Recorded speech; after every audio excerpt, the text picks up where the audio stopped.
মাঝে মাঝে মনে হয় ওই উপরওয়ালার যদি পাইতাম না তাহলে জিজ্ঞাসা করতাম, মানুষ বানাইছো ঠিক আছে, মায়া মানুষ কেন বানাইছো আল্লাহ? মায়া মানুষ বানানোর কি দরকার ছিল?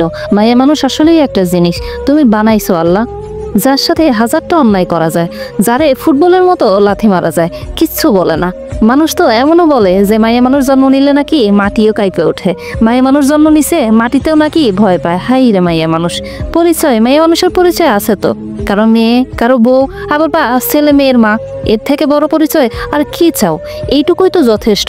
তারপরেও যদি কেউ পরিচয় বানাইতে চায় তাহলে সমাজের মানুষ কি বলে জানেন? ওই মেয়ে মানুষের সাথে মিশো না, ওই মেয়ে মানুষ কিন্তু ভালো না, রাত বেরাতে চাকরি করে।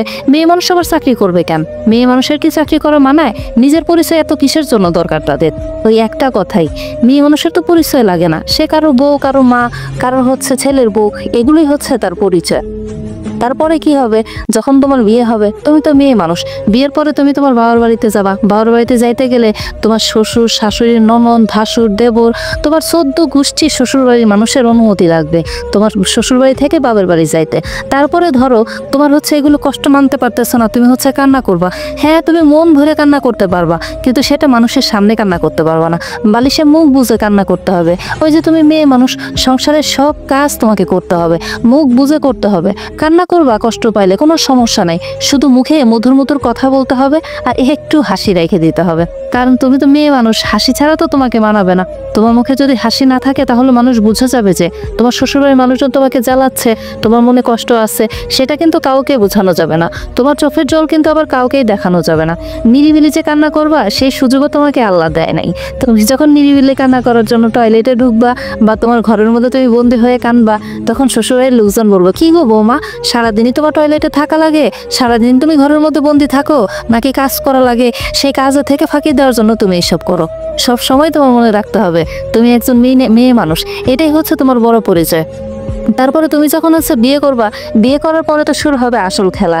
যখন তোমার শ্বশুরবাড়ির মানুষজন ভালো হবে, তাহলে তো তোমার কপালটা অনেক ভালো। শ্বশুরবাড়ির মানুষজন সবার সাথে তুমি মিলেমিশে খাইতে পারবা।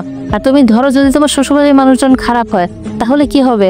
তুমি কিন্তু কাউকে বলতে পারবা না, কারণ ওই যে বাবার বাড়ি থেকে তোমাকে বলে দিবে তুমি মেয়ে মানুষ, তুমি বিয়ে করে যাচ্ছ লাল শাড়ি পরে, তুমি কিন্তু ফেরত আসবে হচ্ছে সাদা শাড়ি পরে। শ্বশুরবাড়িতে যত কিছুই হোক না কেন তোমাকে কিন্তু টিকে থাকতে হবে। তোমার শ্বশুর যদি খারাপ হয় তাও ঠিক আছে, শাশুড়ি খারাপ হোক তাও ঠিক আছে, তোমার জামাই খারাপ হলে তাও তোমাকে মাইনে নিতে হবে। তখন তোমাকে কি বলবে? জামাইয়ের সাথে একটু মানায় নে, একটা বাচ্চা কাচ্চা নে, সব ঠিক হয়ে যাবে। একটা বাচ্চা নিবা, তাও যখন দেখো তোমার জামাই ঠিক হচ্ছে না, তখন আবার সবাই তোমাকে বলবে আরেকটা বাচ্চা নাও, ঠিক হয়ে যাবে। তখনও ঠিক হচ্ছে না জামাই, তখন তোমাকে সবাই কি বলবে জানো?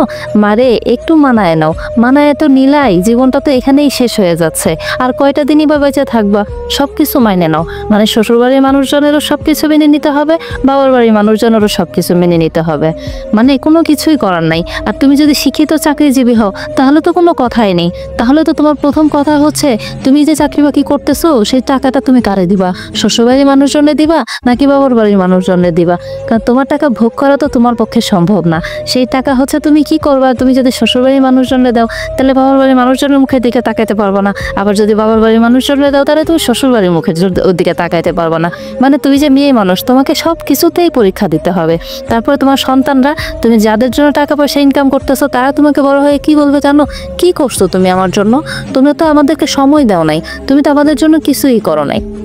তাহলে একটা মেয়ে মানুষের শান্তিটা কোথায়? এখন আল্লাহ যে বানাইছে মেয়ে মানুষে কত ধৈর্য দিছে, মানে মাটির মতো, সে যা যা ইচ্ছা তাই করতে পারবে। মেয়ে মানুষ কি করবে? শুধু সহ্য করবে। তুমি যদি বাপের বাড়ি থেকে শ্বশুর বাড়ি আসো, তুমি কয়টা রান্না শিখে আসছো? আর তুমি যে রান্নাগুলো শিখে আসছো সেই রান্নাগুলো কি শ্বশুরবাড়ির মানুষজন ভালো করবে, ভালো মনে করবে? সেটা তুমি ভুলেও আশা করো না। সে শ্বশুরবাড়ির মানুষজন ঠিকই তোমাকে কথা শোনাবে, উঠতে বসতে তোমাকে কথা শুনতে হবে, কিন্তু তুমি সেই কথা কি করবা? হজম করবা।